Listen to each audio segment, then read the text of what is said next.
Hello, what is going on, guys? Canman here, and today I bring you a basic non-extensive guide to the player-owned ports. Well, it could be a guide, but it's just a video outlining all the major aspects of it, that I've seen so far,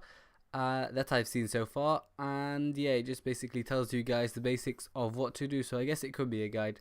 So first we start off of the location of the player-owned ports. So on screen now you see a map of where it is and the golden sign or whatever it is. You can see where I am now. So the portal to the player-owned ports is just above Port Sarim, so you can go ahead there using your lodestone teleport, and it should be pretty obvious what the portal is once you reach it. I'd like to point out the location of the Black Marketeer. He's at the top left of the map, and some of you might find him useful if your ships have come back from a mission and are destroyed or something like that. That might not make any sense right now, but as the guide progresses, hopefully that will make sense. And also you can use him to buy, as well as paying for your ship's repair using RSGP. You can also use him to buy some resources that you'll need in the player-owned ports mini game, I guess. And I guess that acts as a money sink as well as being useful. So yeah, that's a good thing in my opinion. Just before we get started with the guide, I recommend that you do the tutorial that automatically comes up when you enter the player-owned port. It really helps to understand the minigame, or well, with my case, I understood as I went along. So yeah, it helps in that aspect. I don't think you can skip it because it gives resources at the end, and it basically just ties everything together at the start with the scene settings and everything. So yeah, it's actually quite mildly entertaining, I guess. So before we get into the guide, yeah, do that and come back. Okay, so in order to build up your harbour, you need to also build up your buildings. So that's the first area that we'll be looking into.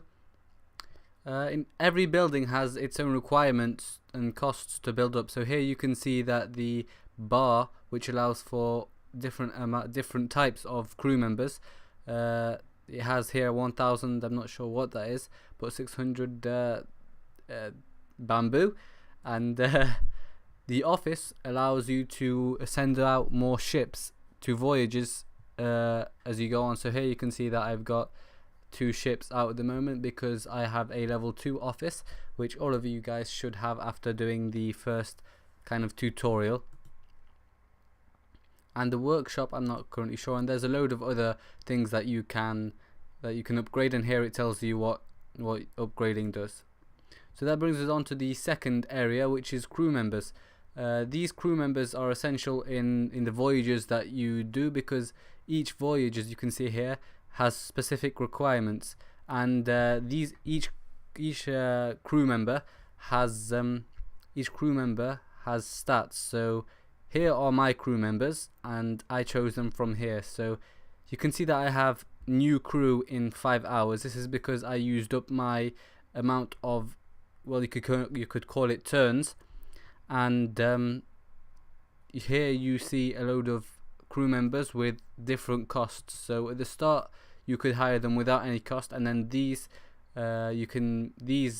items you can make from voyages. So these crew members are needed in the voyages that you do, because here each voyage has specific requirement, as I showed you earlier.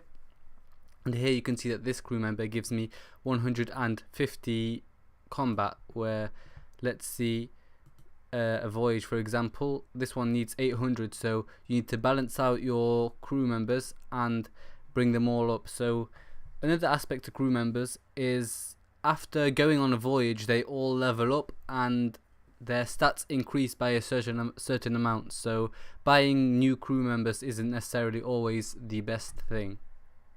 Alright guys, so just to put this into perspective, I'll show you guys exactly what I mean by this, all of the things that I'm saying. So as you can see here, one of my ships just returned from completing one of the voyages, or a mission called the Feat of the Seaman ship. So it's this one, as it tells me that I can return it. and you can use this button to change the ship's name. So I haven't actually done this before, so let's call it, I don't know, Void, seeing as I just did Void in the double, I just got Void in the double mini game points or whatever. And let's save this. So it's the Void ship, and as you can see here, my ship's returned, and it just gives me a bit of text to go with the mission, and I'll get my results, and this is the reward of the voyage. So as you can see here, when I mentioned earlier that the crew level up as they go on missions, so I've already sent these two people on a voyage before this, and they came back and leveled up, and this guy, it's his first time, so he only leveled up once. And here you can see the stats of the crew members as they are now. So let's try to go on a new voyage. So let's see this one. The overall chance of success is, I think it might be determined by the lowest one of these things, whatever you call them.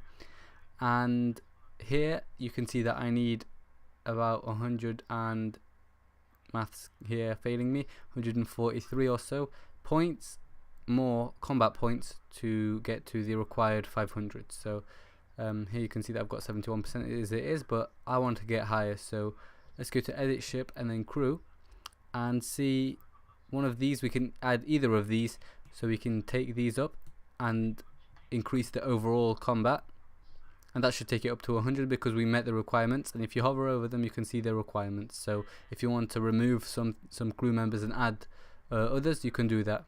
I've got less crew members than usual because one of my other ships is gone on a voyage, and every ship needs a captain. So I don't think the captain levels up, but maybe it just takes more voyages to level the captain up, because he went on the previous voyage and he didn't manage to finish it. So another area which you can improve these stats in is the things unlocked with this. Now I haven't checked these out yet, these new ones out, but you can buy, each one has a cost. You can buy them with the material you get from the voyages. So here you can see it gives me 200 seafaring, and this gives me 200 morale, and this gives me 200 combat. I don't need any of those for this one, so I'll probably save those for later, for when I know more about this, or just look into it more. So yeah, that's another area in which you can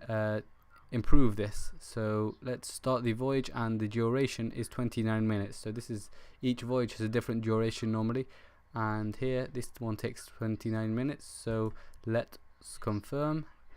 And yeah, the barmaid had a tricky time whilst the ship was away. Speak to her to relieve the events. Okay, this is something new that I have never done before, so this is on the spot. So I guess I might as well take you guys with me on this one. So, oh, I just had another ship return, so let's see what I get from that one, and some resources. So that's decent, and all of those leveled up. So let's go to the bar and see what she needs. Now I may just cut this out if it takes too long, but yeah, let's go see this woman. Do I gossip or let's just talk? And oh, so it's seems to be a mini game of some sort. Let's see. If this takes some time, I'll just cut this. So where did all these customers come from? Let's see. Oh, so this is kind of like a mini game in a mini game, and these tell me what to do, I think, and I just help her out in this mini game because of all the people coming, because I've upgraded my dock. So I'll do this. Oh, so you actually play as her. That's interesting.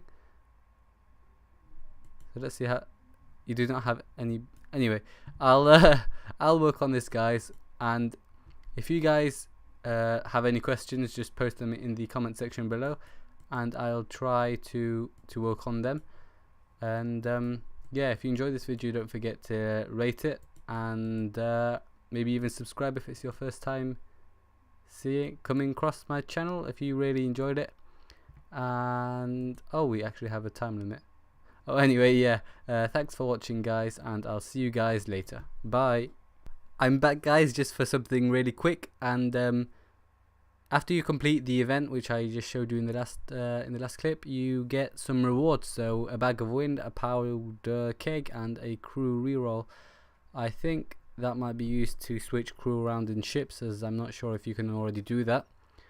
But yeah, that's what you can do with these mini games, and these might be required for upgrading buildings or something of that nature. So yeah, see you later, guys.